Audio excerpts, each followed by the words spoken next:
Assalamualaikum warahmatullahi wabarakatuh.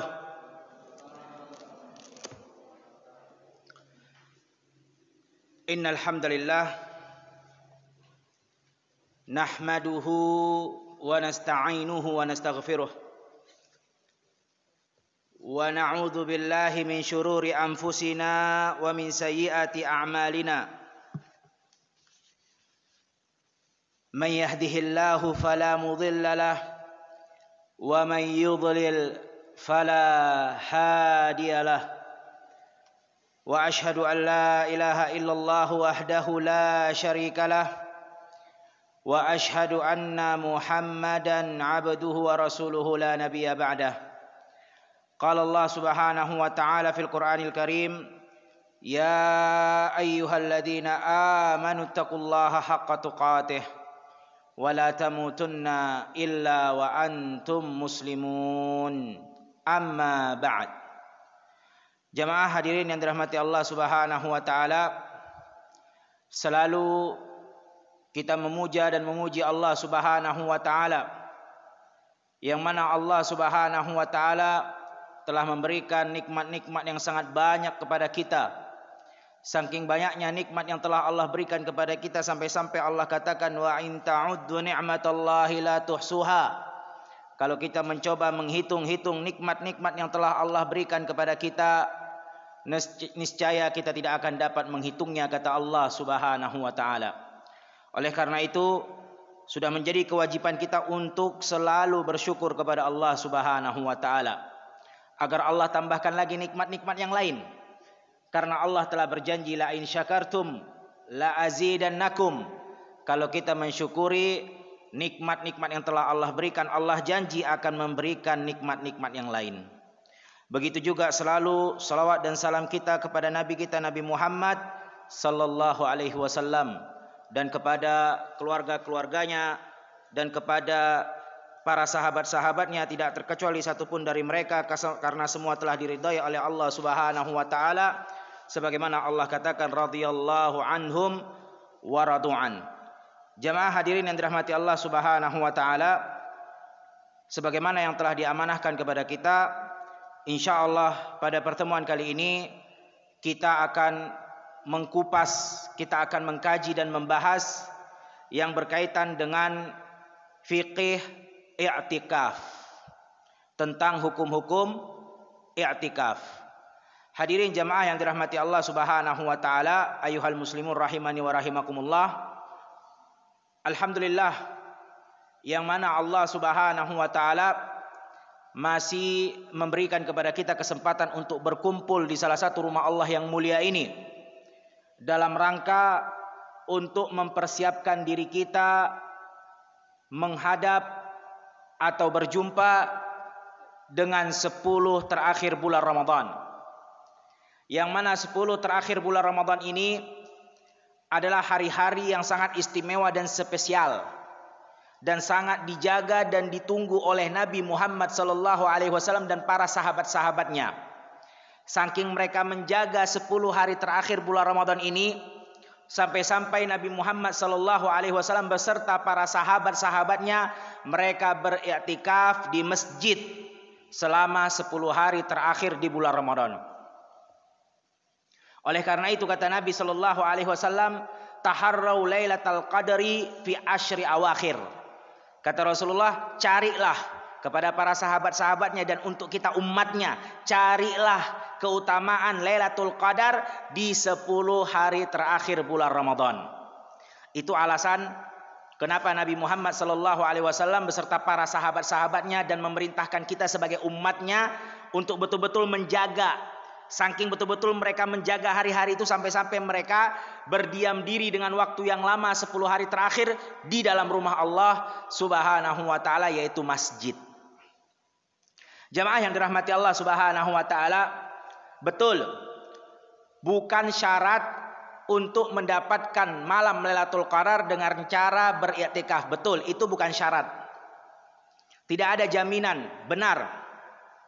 Karena bisa jadi orang yang tidak beriktikaf juga mendapatkan atau menjumpai malam Lailatul Qadar, bisa jadi.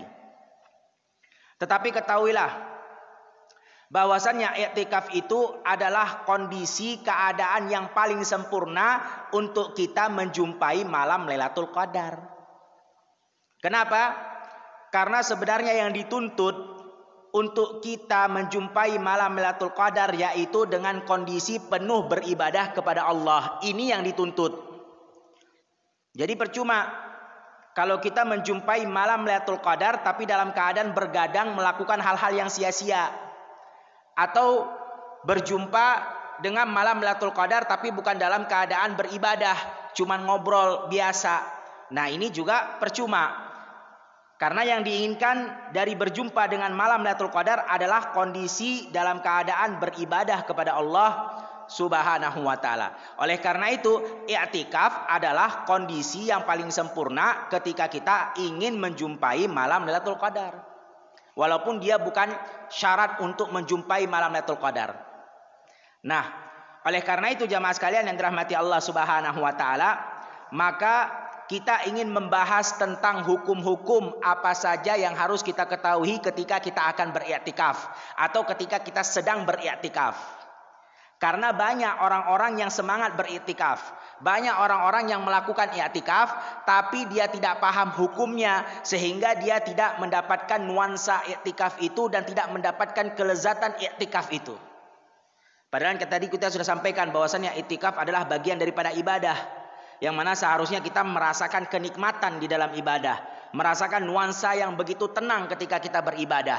Tapi karena tidak paham hukumnya, tidak tahu aturannya, karena ibadah itu punya aturan. Urusan dunia saja pekerjaan punya aturan di perusahaan, apalagi urusan ibadah dengan Allah Subhanahu wa taala, pastilah punya aturan juga. Nah, aturan-aturan ini kalau tidak kita pahami, tidak kita jalankan, tidak kita ketahui, maka kita nggak dapat apa-apalah. Namanya orang melanggar, tidak dapat ketenangan, tidak dapat ganjaran, ya tidak dapat apa-apa. Seperti itu aja dia i'tikafnya, lewat begitu saja. Maka jamaah sekalian yang dirahmati Allah Subhanahu wa taala, penting kita pelajari tentang hukum-hukum i'tikaf. Ayyuhal muslimun rahimani wa rahimakumullah. Maka i'tikaf itu punya rukun-rukunnya, punya aturan-aturannya. Rukun yang pertama adalah seseorang yang ingin beriktikaf harus beriktikaf di masjid. Harus di masjid. Dan ini pendapat jumhur ulama. Walaupun ada sebagian ulama yang mengatakan boleh di rumah, asalkan rumah itu memiliki tempat khusus seperti sholat atau tempat musola begitu, musola rumah gitu. Jadi kan sebagian rumah itu memang ada ruangan khusus, memang dijadikan tempat untuk ibadah, untuk sholat. Yang istilah kita ya musola rumah lah gitu. Nah, itu sebagian perkataan para ulama. Tetapi yang kita katakan yang rajih haruslah di masjid. Dan masjid ini tidak mesti harus memiliki sholat Jumat berjamaah, nggak mesti. Artinya dia tidak mesti masjid jami' kalau kata kita bahasa orang Indonesia. Nggak mesti masjid jami'. Yang penting di situ ditegakkan sholat 5 waktu, di situ ada azan, di situ ada qomat, dan memang masjidnya terbuka untuk umum, maka boleh kita beriktikaf di masjid tersebut. Walaupun namanya bukan masjid, terkadang orang-orang menamakan dengan musola. Padahal musola itu ya sama masjid, cuman bedanya apa? Kenapa kita di Indonesia membedakan antara nama masjid dengan musola? Katanya kalau masjid ada sholat Jumat, kalau musola nggak ada sholat Jumat. Sebenarnya itu sama saja fungsinya seperti masjid, cuman ya kita bilang masjid kecil dan masjid besar. Mungkin itu yang lebih tepat. Karena nanti kalau pembahasan tentang sholat Jumat juga nggak ada syaratnya harus sekian orang. Yang penting di situ memang ditegakkan sholat 5 waktu, boleh juga ditegakkan sholat Jumat. Tetapi mungkin karena jaraknya yang berdekatan dan itu lebih besar dan masjid ini lebih kecil sehingga tidak bisa menampung untuk sholat Jumat. Mungkin itu sebabnya dibedakan antara masjid dengan musola. Wallahu a'lam bishawab.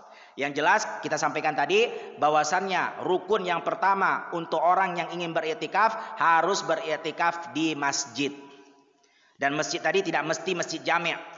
Yang jelas ada sholat 5 waktu ditegakkan, ada azannya, ada qomatnya, dan itu dibuka untuk umum. Maka boleh dia beriktikaf di masjid tersebut walaupun dinamakan bukan dengan masjid. Ini rukun yang pertama. Dan ada lagi pembahasan para ulama mengatakan dia harus di masjid dan masjidnya itu harus di tempat ditegakkannya sholat. Jadi ada pembahasan para ulama mengatakan selain daripada di masjid, kemudian dia juga harus beriktikaf di tempat yang di situ ditegakkan sholat atau ditegakkan ibadah. Artinya seperti tempat kita sekarang ini. Kalau seandainya di kantor, misalnya masjid ini punya kantor seperti kamar yang ada di depan ini, mihrab. Yang ini ma'rufnya bukan tempat sholat, ini tempat nyimpan barang kek, atau tempat urusan-urusan administrasi lainnya kek, kan gitu. Nah itu nggak boleh, kata sebagian para ulama, untuk dijadikan tempat i'tikaf, karena di situ tidak ditegakkan sholat. Yang di tempat sholat kan yang di sini. Sedangkan kantor di belakang kita ini atau kamar atau ruangan di belakang ini kan tidak ada orang tegakkan sholat di situ. Di situ kalau bukan barang, kalau nggak tempat istirahat ataupun tempat duduk sementara. Nah itu sebagian ulama.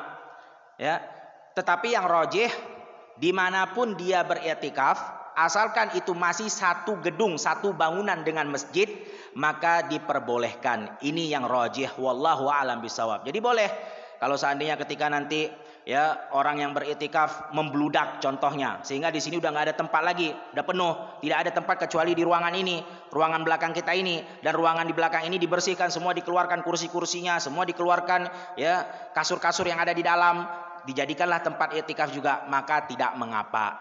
Yang penting masih di dalam satu bangunan masjid. Kalau sudah di luar bangunan masjid, contohnya seperti kita punya TK yang di luar, itu kan bangunannya udah berbeda, walaupun dekat tetapi sudah berpisah. Maka yang seperti itu kata sebagian para ulama tidak boleh dijadikan i'tikaf karena itu bukan masjid. Itu TK udah beda gedungnya. Tapi kalau kamar di belakang atau tingkat di atas itu masih dikatakan masjid. Karena masih dalam satu gedung, satu bangunan. Wallahu a'lam bishawab. Kemudian jamaah sekalian yang dirahmati Allah Subhanahu wa taala, dalilnya kenapa harus di masjid? Para ulama memiliki dalil. Sebagaimana Allah Subhanahu wa taala berfirman dalam surah Al-Baqarah ayat 187. Apa kata Allah Subhanahu wa taala? Wala tubashiruhunna wa antum aqifuna fil masajid. Janganlah kalian menggauli istri-istri kalian dalam keadaan kalian aqifuna fil masajid, beriktikaf di masjid. Jadi di sini kata para ulama, coba lihat, aqifuna fil masajid, yaitu kalian sedang beriktikaf di masjid, berarti tempat iktikaf itu harus masjid. Itu dalil para ulama. Jemaah sekalian yang dirahmati Allah Subhanahu wa taala, dan ketahuilah bahwasannya iktikaf itu sudah ada dari zaman dahulu sebelum datangnya Nabi Muhammad sallallahu alaihi wasallam. Jadi biar antum tahu bahwasannya i'tikaf ini adalah ibadah yang sangat spesial, sampai-sampai sudah disyariatkan di zaman dulu sebelum Nabi Muhammad sallallahu alaihi wasallam dijadikan sebagai nabi dan rasul, yaitu di zamannya Nabi Ibrahim dan di zamannya Nabi Ismail. Dalilnya mana? Sebagaimana Allah Subhanahu wa taala katakan dalam surah Al-Baqarah ayat 125. Apa kata Allah Subhanahu wa taala? Wa ahidna ila Ibrahim wa Ismail an tahhira baitiya lit-taifina wal 'akifina warruk'is sujud.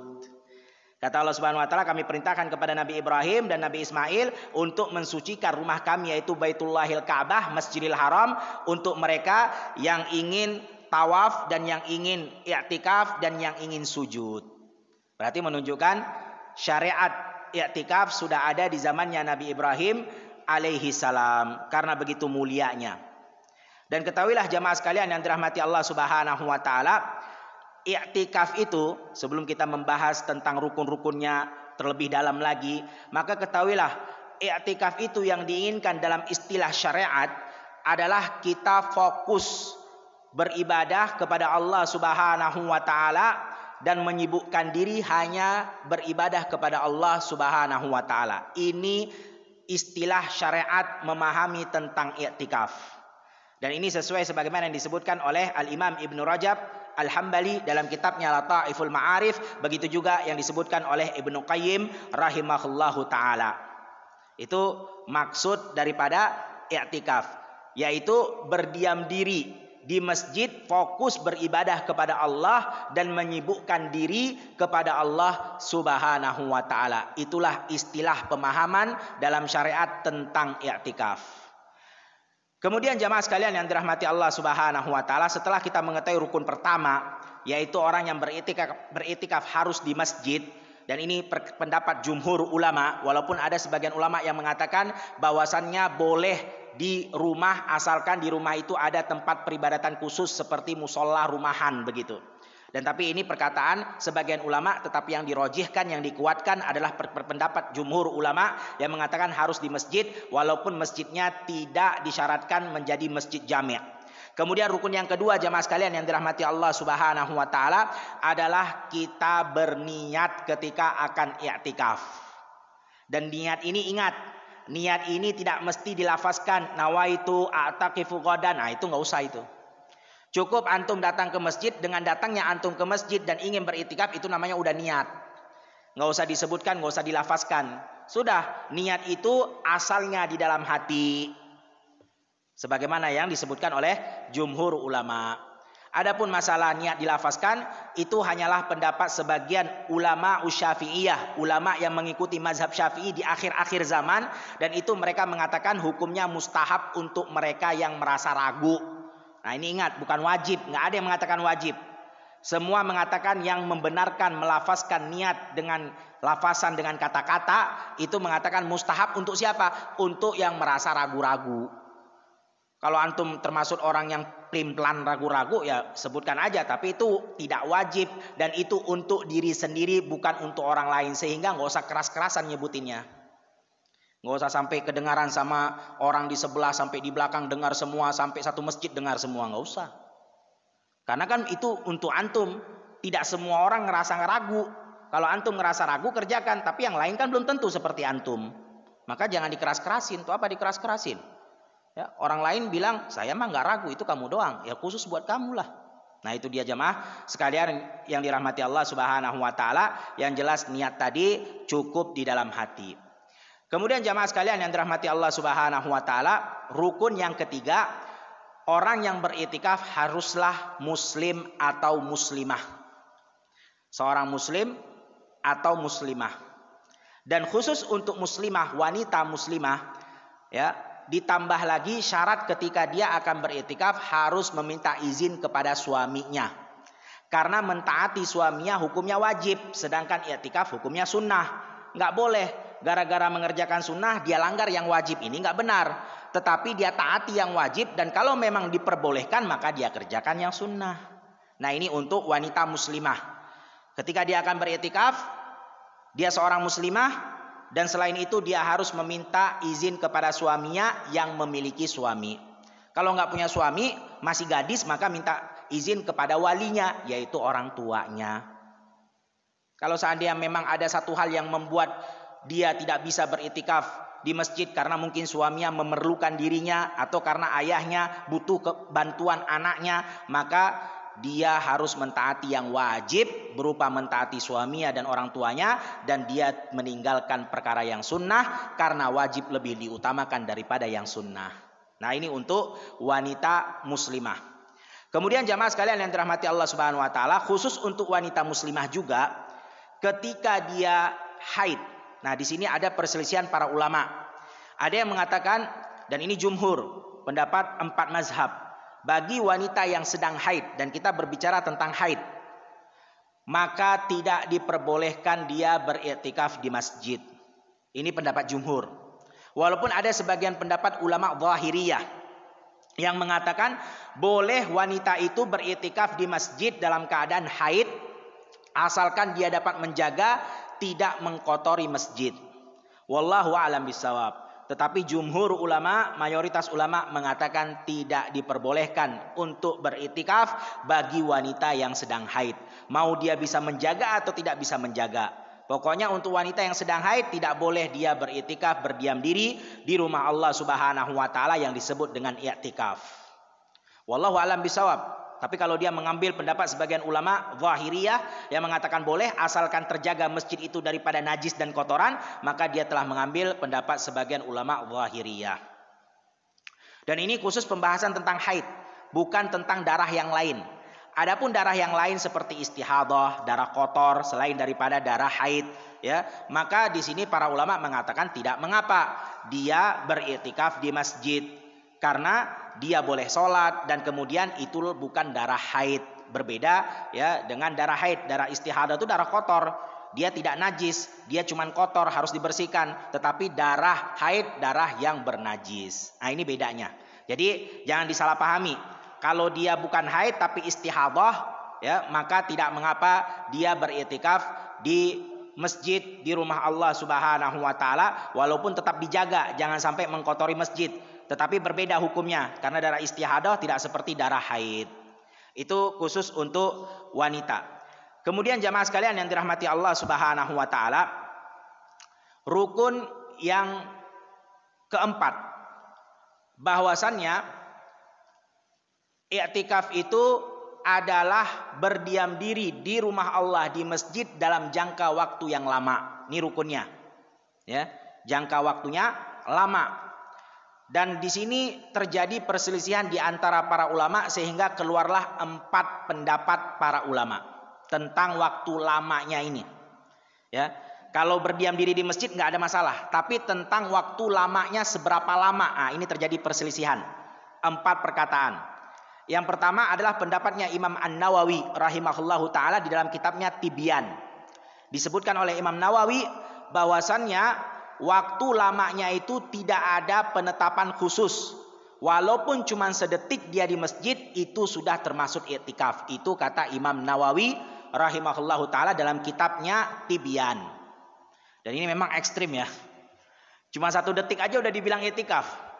Padahal tadi kita sudah sampaikan, maksud istilah syariat i'tikaf itu adalah berdiam diri di masjid dalam waktu yang lama dan fokus beribadah dan menyibukkan diri ibadah kepada Allah Subhanahu wa taala. Dia tidak mensibukkan kepada hal selain ibadah kepada Allah. Nah, ini pendapat yang pertama. Pendapat yang kedua, sebaliknya. Kalau tadi kan terlalu ekstrim, 1 detik aja. Sebaliknya lagi, ini juga ekstrim juga, yaitu para ulama mengatakan bahwasannya i'tikaf itu waktu jangka lamanya itu maksudnya adalah 10 hari full. Dari malam 21 dan sampai seterusnya, 10 hari terakhir Ramadan itu full dari pertama sampai terakhir. Ini pendapat sebagian ulama. Kalau nggak full, dia tidak menunaikan rukun i'tikaf berupa i'tikaf dalam waktu yang lama sehingga dikatakan tidak sah. Karena rukun itu harus dilengkapi, harus dikerjakan. Kalau rukun nggak ada berarti roboh, hancur, tidak sah. Ini pendapat sebagian ulama. Yang satu mengatakan 1 detik aja. Yang penting dia sudah ada di masjid 1 detik aja, itu udah i'tikaf. Jadi antum cuman datang, assalamualaikum, keluar lagi, udah i'tikaf.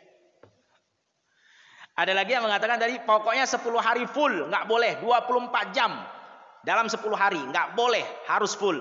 Kalau nggak bukan i'tikaf. Kemudian pendapat yang ketiga tentang jangka waktu lamanya seberapa lama, mereka mengatakan harus 1 malam atau 1 siang. Artinya full 1 malam dari awal malam dari maghrib sampai matahari atau sampai waktu fajar terbit. Nah, itu namanya 1 malam. Atau 1 siang dari matahari terbit sampai matahari terbenam, itu namanya 1 siang. Nah, baru dikatakan i'tikaf. Itu jangka waktu lamanya segitu. Pilih kalau mau 1 malam atau 1 siang. Pokoknya 12 jam lah kalau kita bilang ya. Karena kan 1 hari full 24 jam. Berarti kalau dibagi 2, 12 jam. Nah, pokoknya 12 jam. Pilih yang malam apa yang siang. Ini pendapat yang ketiga. Dan pendapat yang keempat ini yang kita rojihkan, wallahu a'lam bisawab, setelah kita meneliti dan mempelajari ya, dan ini lebih mudah insyaallah untuk ikhwan-ikhwan kita, terutama mereka yang sibuk bekerja, untuk karyawan-karyawan yang memang mereka tidak bisa lepas dari namanya pekerjaan.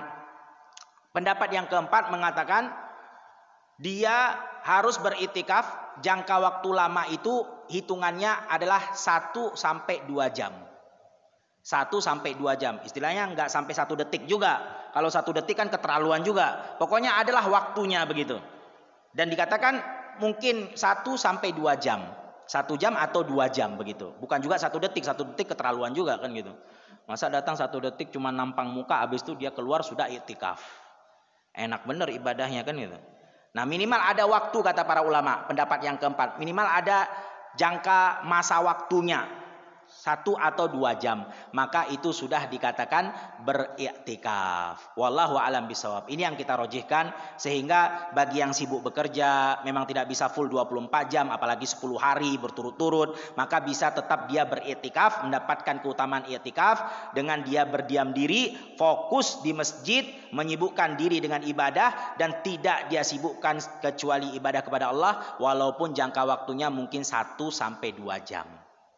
Nah, ini yang dirojihkan insyaallah ya, pendapat ulama yang keempat yang mengatakan jangka waktu lama itu artinya ada masa dan waktunya ya, tidak juga cepat begitu saja, begitu 1 detik 2 detik, tapi adalah beberapa waktu yang memang dia pakai untuk berdiam diri di masjid Allah Subhanahu wa taala. Kemudian jamaah sekalian yang dirahmati Allah Subhanahu wa taala, pembatal iktikaf. Yang pertama adalah niat ingin membatalkan. Nah, ini yang pertama. Kalau misalnya seseorang yang beriktikaf dalam hatinya, udahlah besok saya pengen keluar, ya udah, antum berarti besok sudah batal, karena sudah antum niatkan ingin dibatalkan besok. Atau misalnya dia masuk malam ini, saya cukup 2 jam aja lah, habis itu saya ingin batalkan karena sibuk pengen kerja ataupun mudik, maka antum sudah batal ketika sudah selesai waktunya. Nah, ini pembatal untuk orang yang beriktikaf, yaitu niat membatalkan. Siapa yang berniat? Ya orang itu sendiri. Kemudian yang kedua, yang membatalkan orang yang beriktikaf juga adalah ketika dia keluar dan lama waktunya dalam keadaan tidak ada keperluan yang darurat. Nah, kalau dia keluar dan waktunya itu lama, dan dia keluar bukan dalam keadaan kondisi yang memang diperlukan sampai darurat. Contohnya seperti apa? Ya, contohnya seperti dia keluar dari masjid, kemudian ngobrol-ngobrol dengan teman-temannya di luar masjid, ya, keperluan yang nggak darurat, maka iktikafnya telah batal. Tetapi berbeda kalau dia keluar dalam keadaan darurat. Contohnya darurat keperluan manusia. Manusia itu perlu seperti membuang hajat, seperti makan. Kalau memang tidak disediakan makanan di masjid itu untuk sahur atau berbuka, maka tidak mengapa dia pulang ke rumahnya.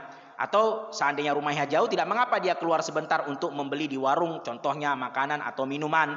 Walaupun tetap dia harus memperhatikan waktunya. Jadi dia keluar dalam keadaan memang darurat. Jangan juga dia pergi ke warung, kemudian dia beli makanan, habis itu dia nyantai lagi, duduk lagi, ngobrol lagi, chattingan lagi di warung itu. Itu kan sudah di luar daripada darurat. Ya, artinya dia harus keluar dalam keadaan kondisi yang memang dia perlukan.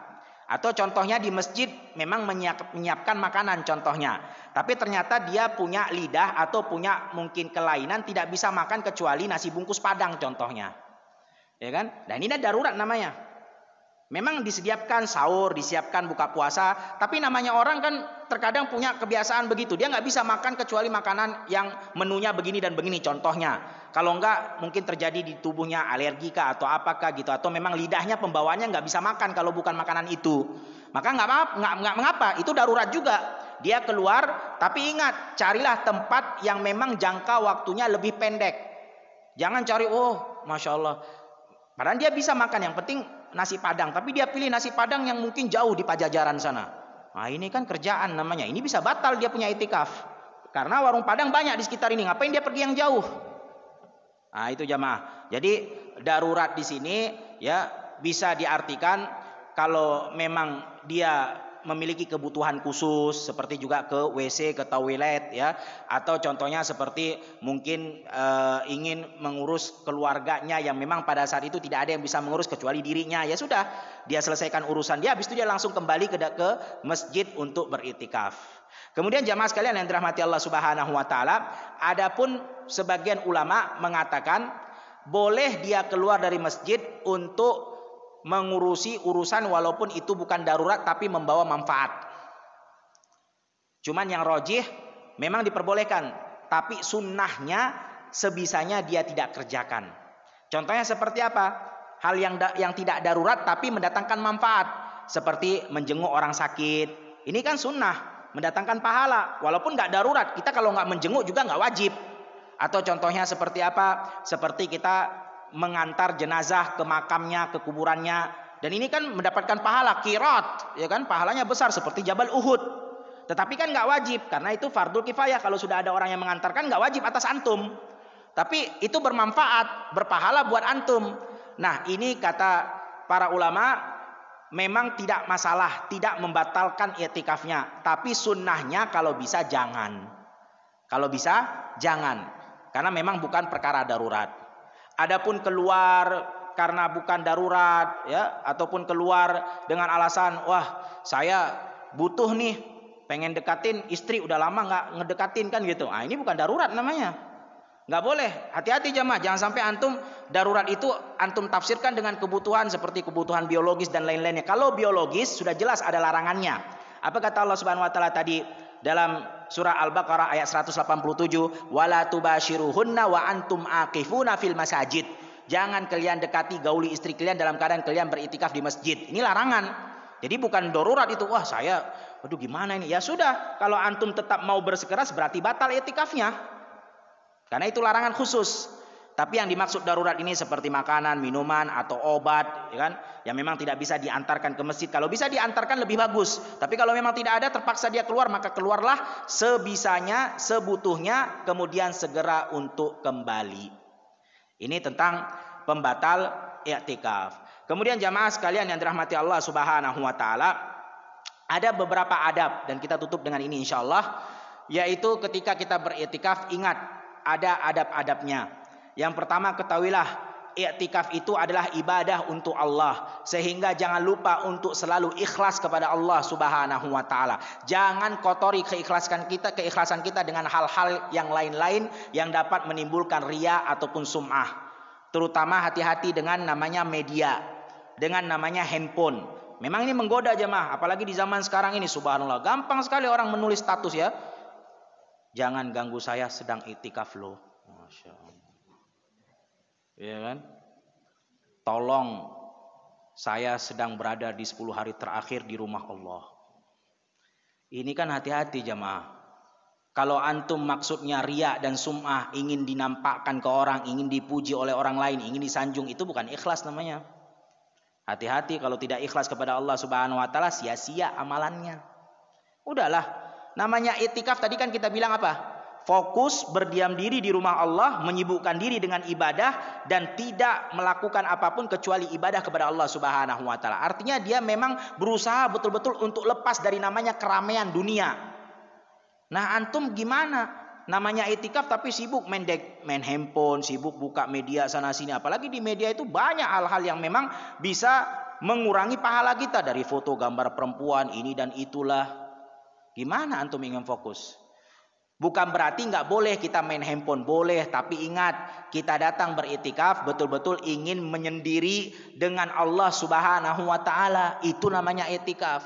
Nggak masalah buka mungkin, tapi diberikan waktu jadwal, jangan kebablasan juga subhanallah. Ya, ketika iktikaf dilihat status buka WA setiap 2 detik dibaca. Al-Qur'annya nggak tahu kapan dia baca.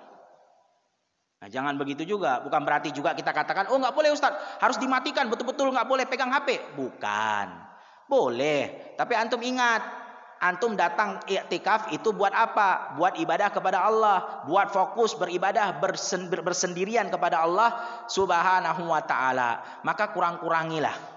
Apalagi tulis-tulis media itu, cukuplah Allah Subhanahu wa taala yang tahu. Nggak butuh kita like komen orang. Ini kan antara kita dengan Allah Subhanahu wa taala. Yang penting Allah sudah tahu kita beriktikaf, sudah. Orang lain nggak tahu, itu yang lebih bagus. Bahkan kata para ulama, ya, sebagian kata para ulama, kalau bisa dia mencari masjid yang di situ banyak orang nggak kenal tentang diri dia. Tujuannya apa? Biar nggak menyibukkan dirinya. Jadi kalau bisa, kalau memang antum tahu, masjid sana tuh banyak yang nggak kenal saya. Itu yang antum cari, masjid seperti itu.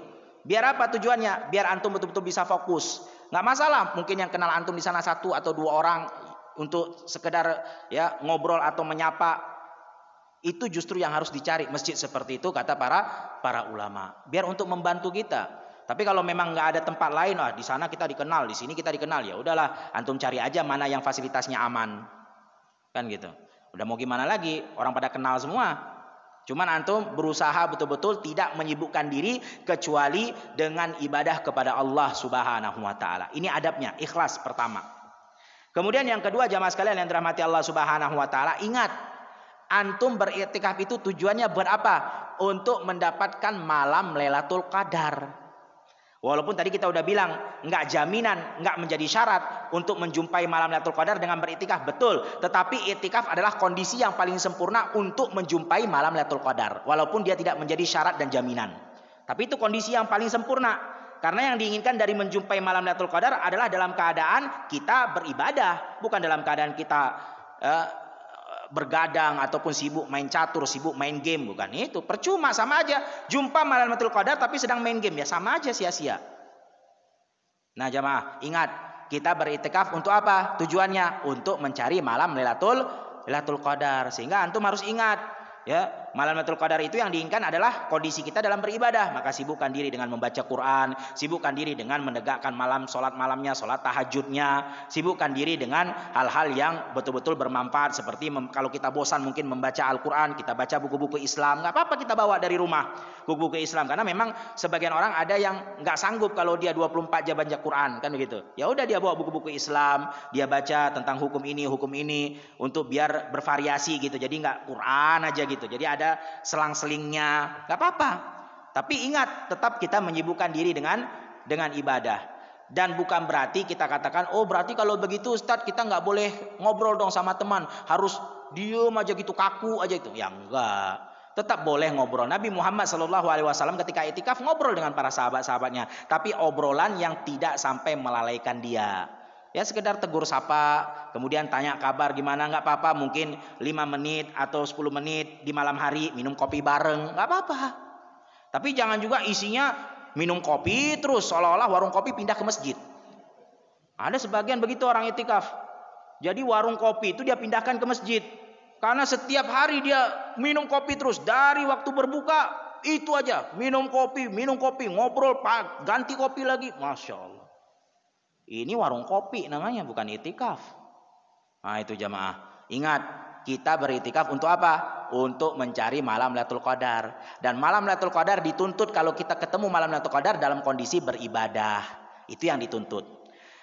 Kemudian jamaah sekalian yang dirahmati Allah Subhanahu wa taala, maka sibukkan tadi dengan keikhlasan kepada Allah Subhanahu wa taala. Kemudian sibukkan juga tadi dengan kita mengetahui fokus tujuan kita untuk mendapatkan malam Lailatul Qadar. Kemudian fokus juga untuk selalu menyibukkan diri beribadah kepada Allah Subhanahu wa taala. Itulah beberapa daripada adab-adab ketika beriktikaf yang mungkin bisa kita sampaikan pada pertemuan kali ini. Wallahu a'lam bishawab. Atau sebelum kita tutup majelis mungkin ada yang ingin ditanyakan, maka kami persilahkan. Falyatafaddal mashkuran. Tafaddal barakallahu fik.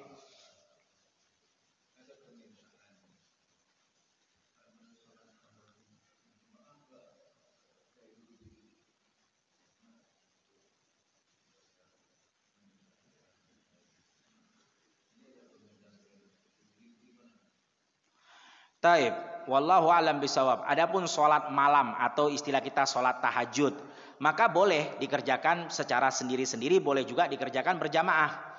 Karena memang Nabi SAW juga pernah berjamaah dengan para sahabatnya di tengah malam, yang itu digabung dengan taraweh. Jadi taraweh itu sama sebenarnya. Kalau kita katakan sholat tahajud, sholat malam, ya sholat taraweh. Bedanya sholat taraweh itu ada istirahatnya, rohah. Taraweh diambil dari kata rohah, istirahat. Sedangkan tahajud ya tidak ada istirahatnya, langsung dia sambung.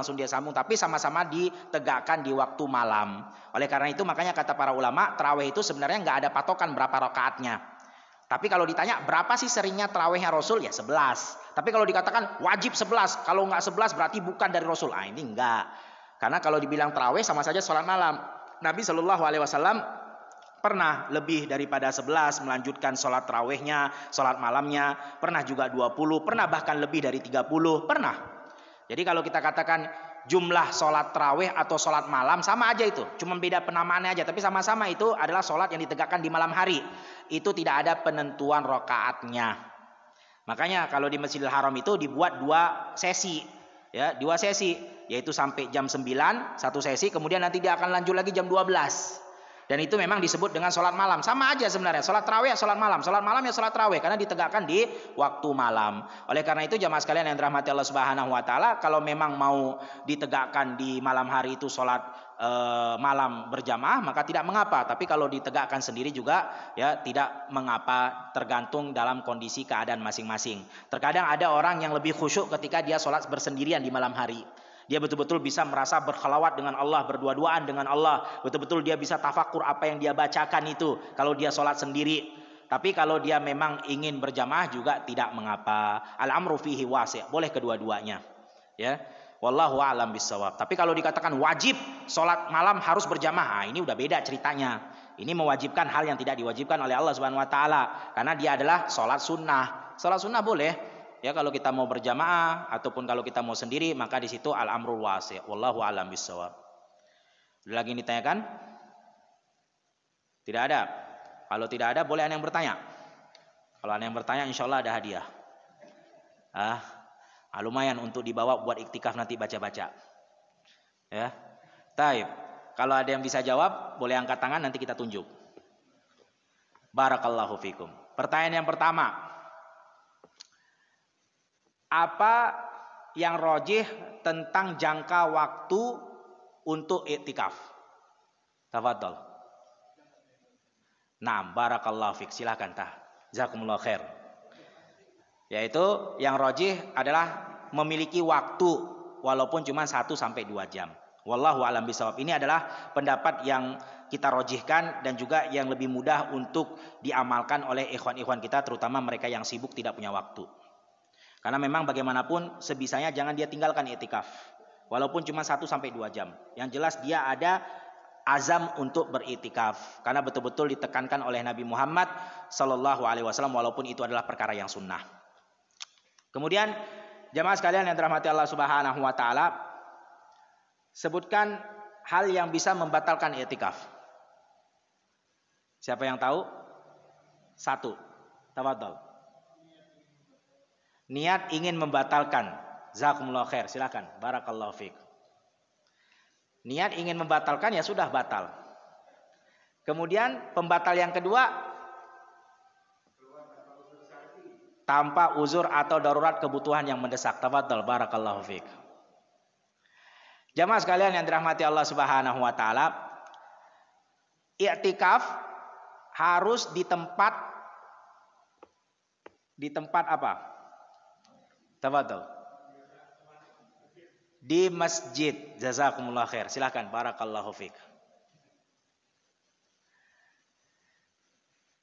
Wafaqakumullah. Kemudian pertanyaan yang terakhir, siapa yang usianya paling muda di majelis kita ini?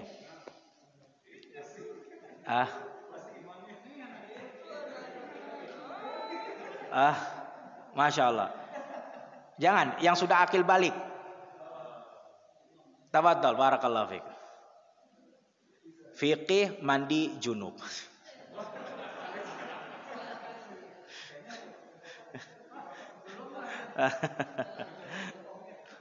Wallahu a'lam bishawab. Taib, khairan insyaallah. Jadi apa yang kita berikan tadi hanyalah untuk penyemangat agar kita semangat untuk beriktikaf, untuk beribadah, semangat untuk bermajelis ilmu. Adapun yang lebih utama, lebih besar adalah apa yang Allah Subhanahu Wa Taala berikan daripada ilmu, cahaya dan pemahaman. Mungkin itu saja yang bisa kita sampaikan daripada pembahasan kita tentang iktikaf. Kita cukupkan sampai di sini dengan membaca doa kafaratul majelis. Subhanakallahumma wa bihamdika asyhadu an la ilaha illa anta astaghfiruka wa atubu ilaik. Assalamualaikum warahmatullahi wabarakatuh.